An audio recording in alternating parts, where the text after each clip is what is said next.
Magic the Gathering players and collectors. It's Ivy again, and we're going to go ahead and build some walls. And you know what? We're going to make the Phyrexians pay for them. No, I'm just kidding. We're just going to go ahead and jump into this really cool wall deck that I built based on the commander Arcades, the Strategist. As you can see, Arcades is a 4 cost, a green, a white, and a blue, and one any. It has flying and vigilance. Whenever a creature with defender enters the battlefield under your control, you can draw a card. Each creature you control with defender assigns combat damage equal to its toughness rather than its power. It can attack as though it didn't have defender. So the big deal with this card is that you can play with walls, which honestly in Magic's history, anything with defender, you really just had like a giant soak. It was just really like you really couldn't attack with it usually. It was a few cards that kind of let you do that, but this card for sure, especially in Commander, pretty well opens up walls to be a useful thing. So, the idea here is that the defender normally would have, just that particular mechanic would have just said they couldn't attack, but with this, it allows you to attack them and then you assign the damage based on your toughness. So the big deal about walls is that they're cheap. They're also cheap cost. They're cheap cards to actually obtain. I mean, you may have like 10 or 15 of them already in your Magic collection because they're either commons or uncommons, and the commander actually allows for those cards to, find a home and get some use, which is kind of neat. I thought that was really cool. So this deck that I built, it's definitely very budget conscious. I don't think this is, I guarantee you could probably improve on this. Don't get me wrong, but what's here is pretty inexpensive to make, and it's a pretty effective deck. I mean, it will definitely play really well at the table. So why don't we go ahead and jump into the 99 and see what we got. All right, first we're going to hit all our walls. This one, it's the first one, Dazzling Ramparts. It has a defender. You can pay 1 and a white and tap it to tap another target creature. So super useful.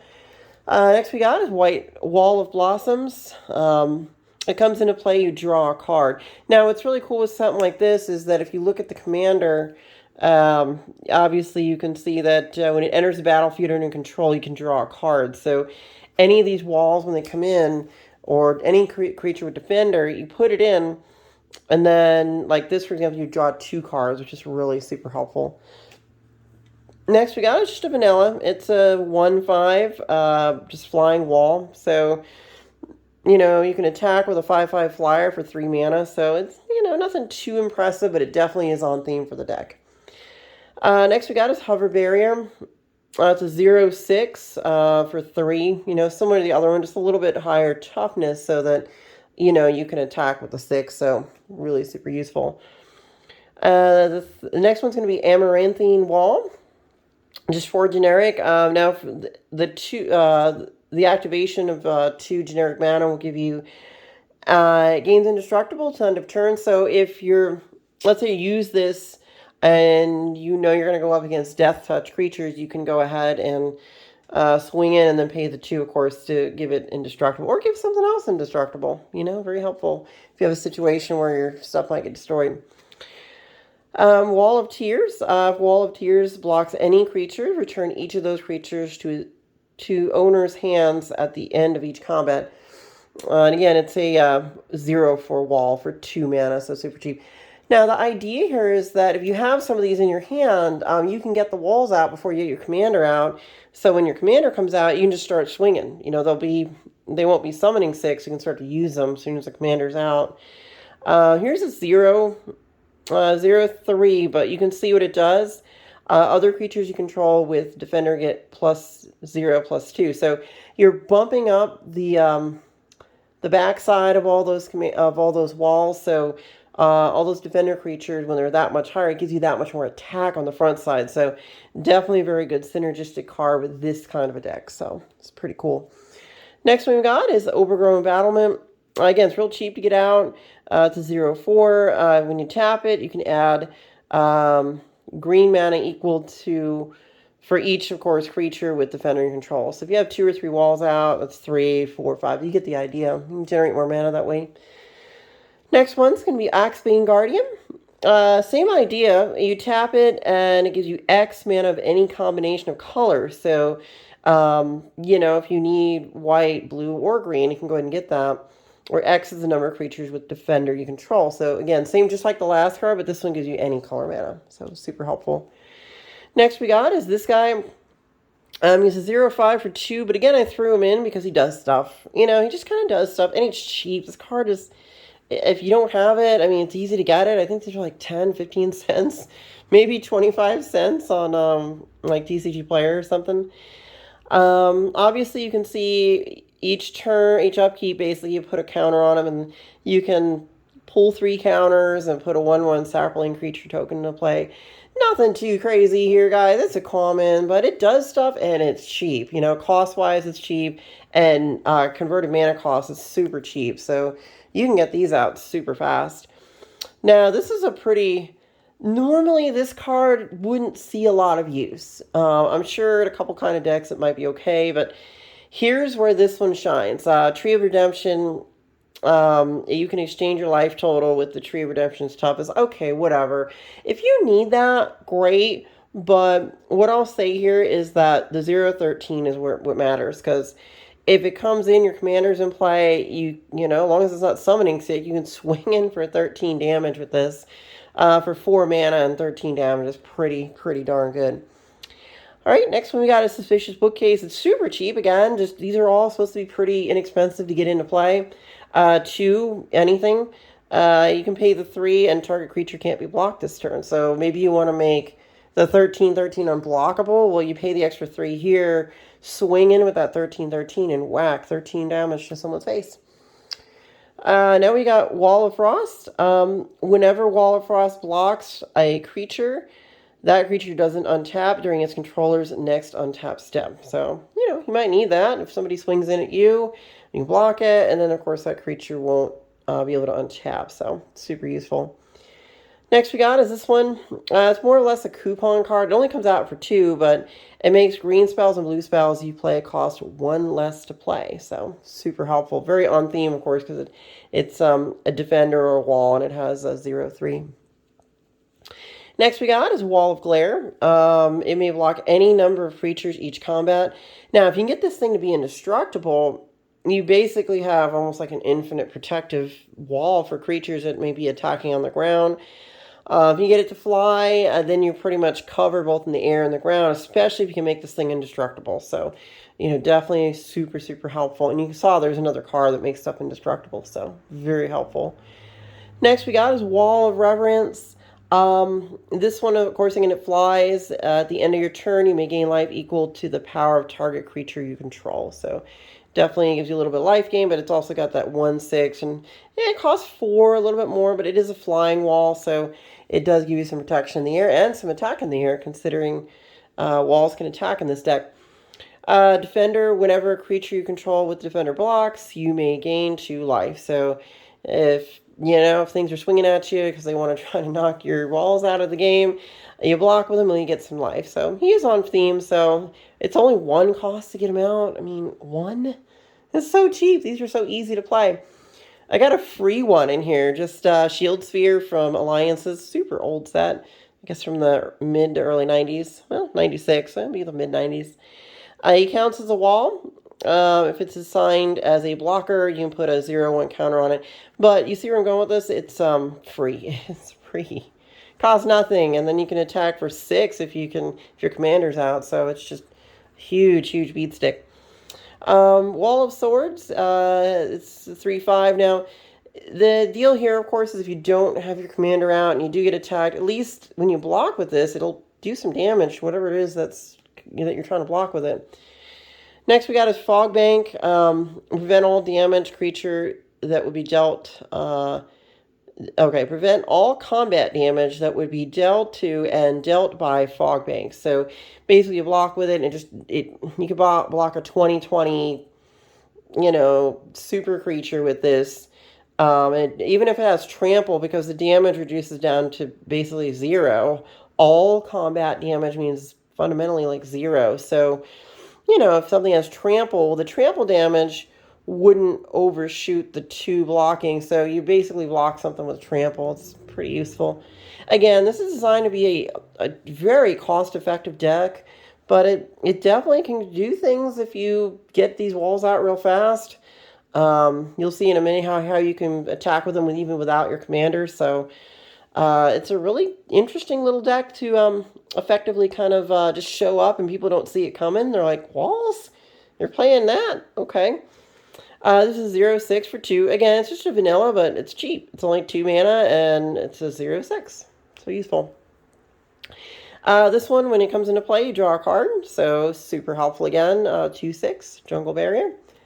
Next we got is this one. Again, when it enters the battlefield, you draw a card. So if your commander's out, you're drawing 2 cards every time this card comes out, or these other ones that allow you to draw cards. We got another one that you can tap and get mana of any color. So super useful there. I think this is another generic, just a, Wall of Ice, 0/7 for 3. So basically you have a 7/7 for 3 mana. It is a vanilla. There's not really much going on here, but you can kind of see where this is going.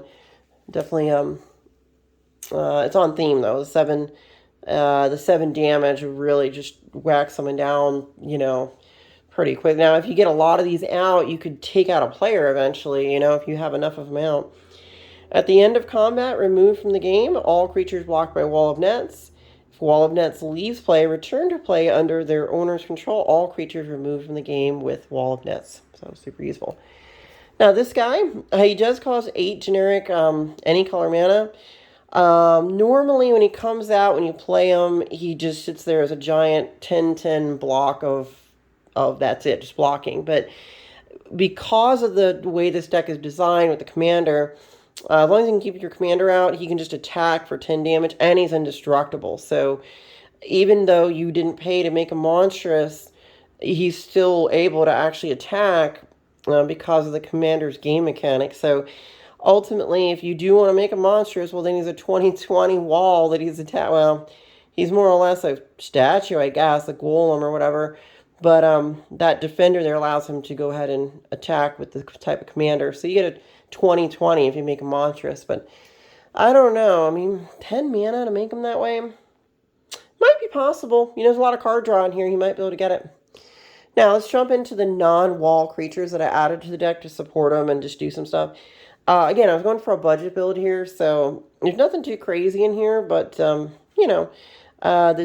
synergy is fairly decent. It gets you some card draw and does some cool things. So we got Birds of Paradise. You know what it does. It gets you a mana of any color. This guy is just designed to get you an extra card draw. I don't have any Toski little squirrels. I only have one, but I'll put this guy in here as a surrogate for now. So he's pretty good. Next we got is Mentor of the Meek. You can see what it does whenever another creature with power 2 or less enters the battlefield under your control. You pay 1. If you do, you can draw a card. So your wall comes in. Its power is 0. Its toughness is 7 or 6 or something. You obviously can pay the 1 and then draw a card. So super helpful. I put this guy in here just to help you slow down your opponents and speed up yourself. Again, there's not a lot of heavy hitter power stuff in here.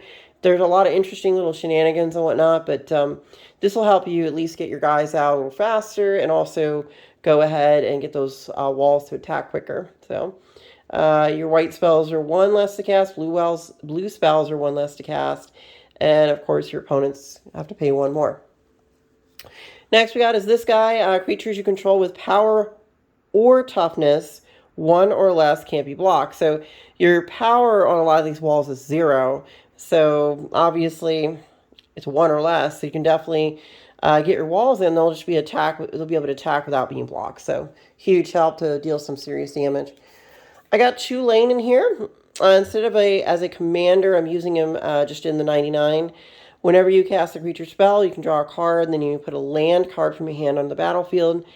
And of course, you can return a target creature you control to its owner's hand. If you want to send the wall back to your hand and then recast it to get a card draw, you can see where that's going. You can get some extra card draw if your commander's out. So interesting little synergy with this guy and, the way the commander is set up for card draw based on ETB comes into the battlefield.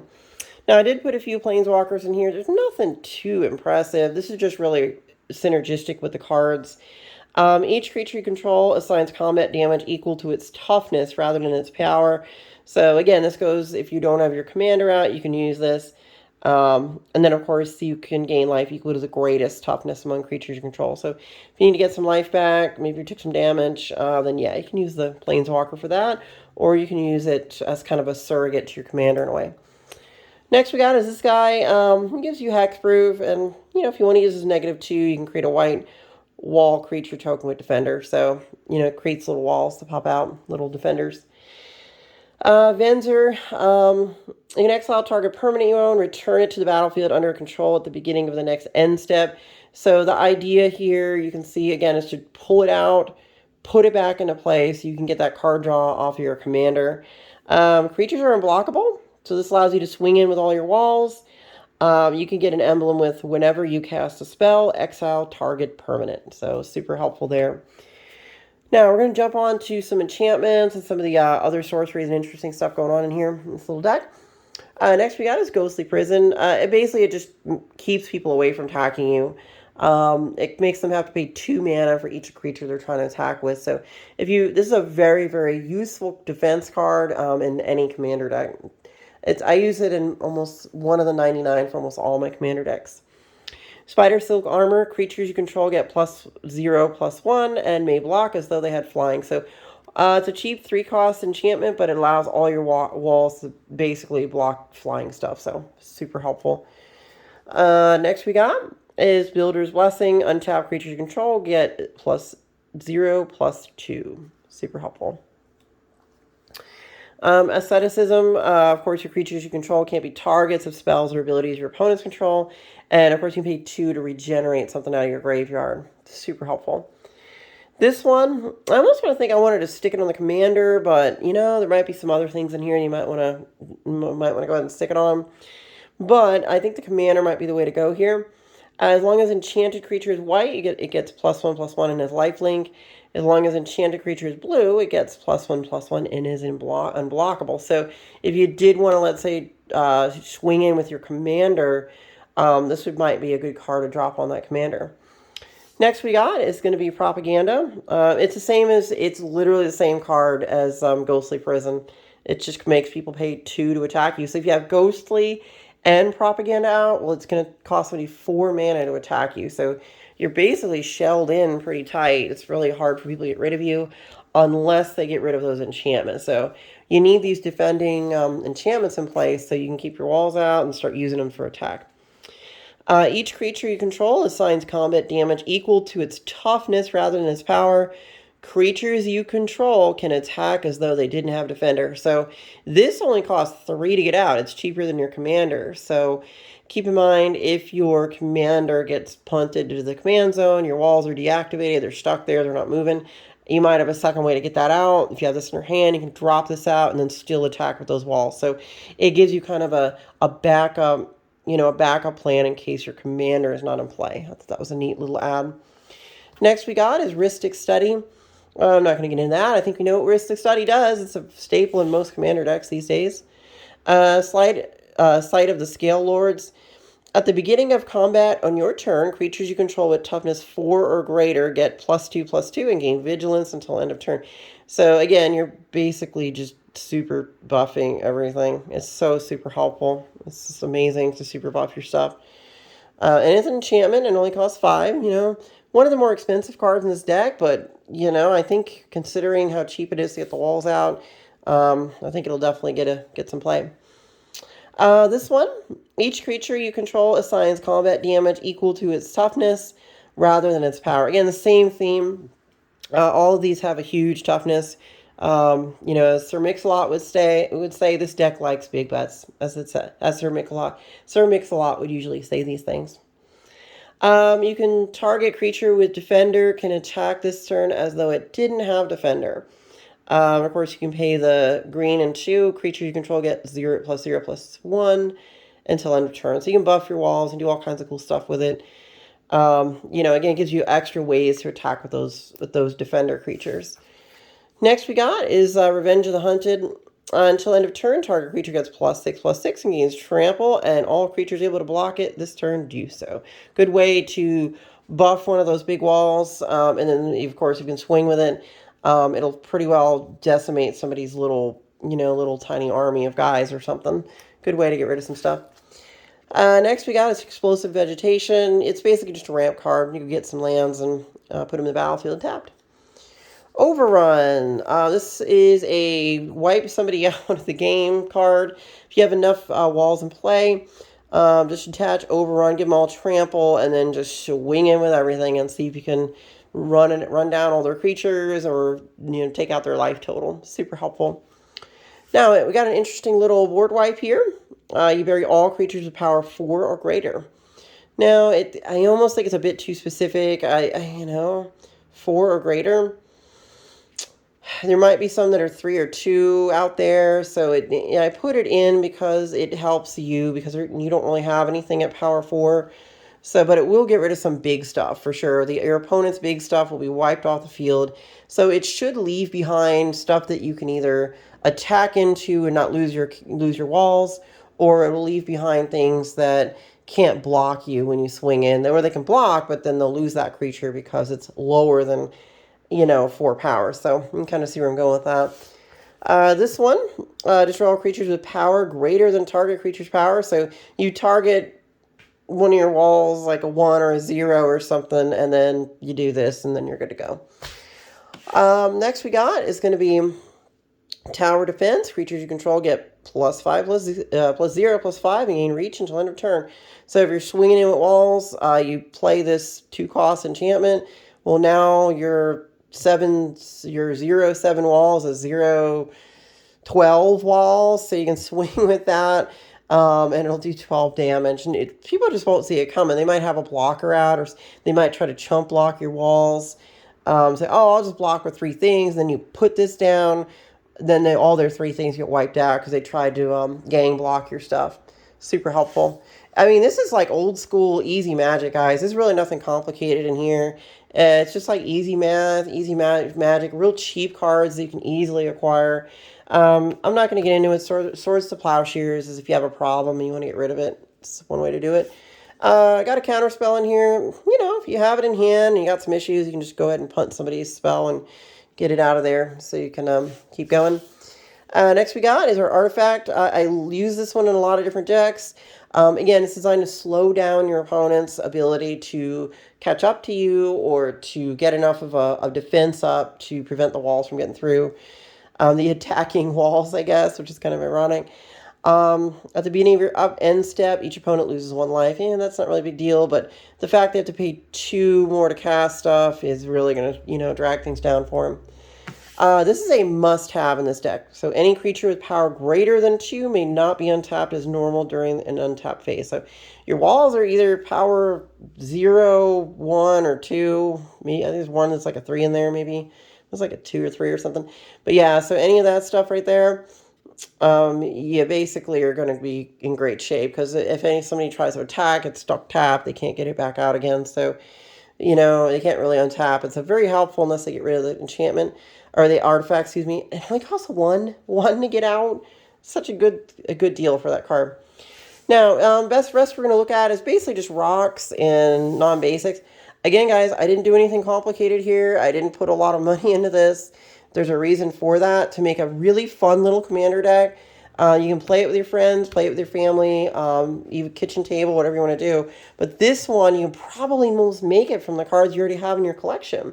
Just sitting in boxes. A lot of these are uncommons and commons and a few rares here and there, and cheap stuff you can get online for really super good deal.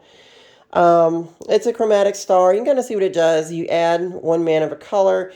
When it's put in a graveyard from battlefield, you can draw cards. It gives you just a little bit of mana ramp, and it gives you a card draw. Super helpful. Simic Signet, Azorius Signet, Thought Vessel in case you drop a pretty big hand. Soul Ring, and Arcane Signet. Again, all stuff that you might normally see in a commander deck. Non-basics, I threw in quite a few, but I mean, again, these aren't like crazy expensive. Bountiful Promenade, it gives you 2 if you have more than 1 opponent. Or I'm sorry, it gives you 1 of each color. So it's like a dual land for commander, and you don't have to pay, what is it, $400 or $500 for one. I don't know, just a dual land from Revise or something crazy. Razorverge Thicket. Again, it makes 2 mana based on the effect on that. Sun Petal Grove. Canopy Vista. These lands usually have some kind of stipulation on them where you have to either have a land in play for it to be untapped, or you have to have a threshold of lands or whatever. They're okay. They're not the greatest cards, but they definitely, again, I wasn't going for high price here, guys. I was going for a budget, and these are not too expensive to get a hold of, and they still make a functional deck. Simic Growth Chamber. You can see what it does. We got Breeding Pool. This is probably one of the more expensive ones. It's a shock land, obviously. We got Yavimaya Coast. Botanical Sanctum. Hinterland Harbor. Hallowed Fountain. Again, another shock land. All the lands, these are probably the most expensive in this deck. So you do want to have a couple shocks. You can bring some stuff, bring them in untapped. So that's always a helpful thing. Ruptured Spire, that's to get you some any color. You just pay the 1, and of course each turn thereafter you get to get any color mana. Unclaimed Territory, you probably just want to choose walls, even though there's a few non-walls in there. You add mana of any color to your mana pool, spend this mana only to cast creature spells of the chosen type, so super helpful. Opal Palace, if you play Commander, I'm sure you've seen this card plenty of times. Opal Palace. Seaside Citadel, it's got the right colors. It comes into play tap, but it gives you one of each of those 3. So it gives you, well, let me just clarify that. You get one of one of those when you tap it. Not all 3, just one. Command Tower, I think you know what it does. Exotic Orchard, again, it allows you to tap and get a color of mana that an opponent controls. Probably someone's going to be playing at least 1, 2, or 3 of the colors you need, so pretty useful. Sungrass Prairie. Temple of the False God. This one I threw in because it lets you cast non-land cards this turn as though they had flash. Pretty useful if you're on someone else's turn and they try to attack you and you got a wall in hand. You pay the 2 and then maybe you have like a 0 cost wall and just come in right on top of that, and then you can block their creature and stuff. It's really kind of cool. Reliquary Tower, kind of what that does, it just gives you unlimited hand size. Esper Panorama. You pay the 1, you sack it. You can search your library for basic plains, island, or swamp, and put that into the battlefield tapped. So it gets you a land when you might need it, if you're short a land and you've got this out. Not the best card in the world, but again, guys, going for cheap. That's the idea, is to make a nice, cheap, affordable deck to make and still be able to have something that's kind of fun and playable. You add, this one gives you, of course, 2 color mana. We got Prairie Stream, same idea. Glacial Fortress, Azorius Chancery, and last but not least, Sea Chrome Coast. Guys, I appreciate you watching this deck and these videos. Let's go back to the Commander, Arcades there. Again, this is the design of this deck was to be cheap. I think in this deck, maybe those cards, I don't even think they're more than $100. I think if you go on TCG Player, if you didn't already have like half of them, you probably, I'm going to say this, probably could get it for like $100. Probably the shock lands, and if you wanted to throw in some fetches, that's going to make it a little more expensive. But again, the design plan here was to go for something affordable. This is the opposite of like some of my other decks that I've put out here, like the what is it? The Planeswalker deck, the Super Friends. That's not cheap. That's super expensive. But if you still want to play Magic, but you want to do some interesting little shenanigans, this is one way to do it. So guys, thank you for liking and subscribing to my channel. Hope you enjoy my deck construction videos and all the cool things that I'm trying to do for you guys. Keep on going. It looks like we're heading on toward hopefully 200 subscribers here pretty soon. Hey, if I get to 500 subscribers, I'm just going to be blown away that all my decks and things are really something people are enjoying, and all my videos and stuff. So, guys, thank you so much for watching my YouTube, and I will see you soon. Bye.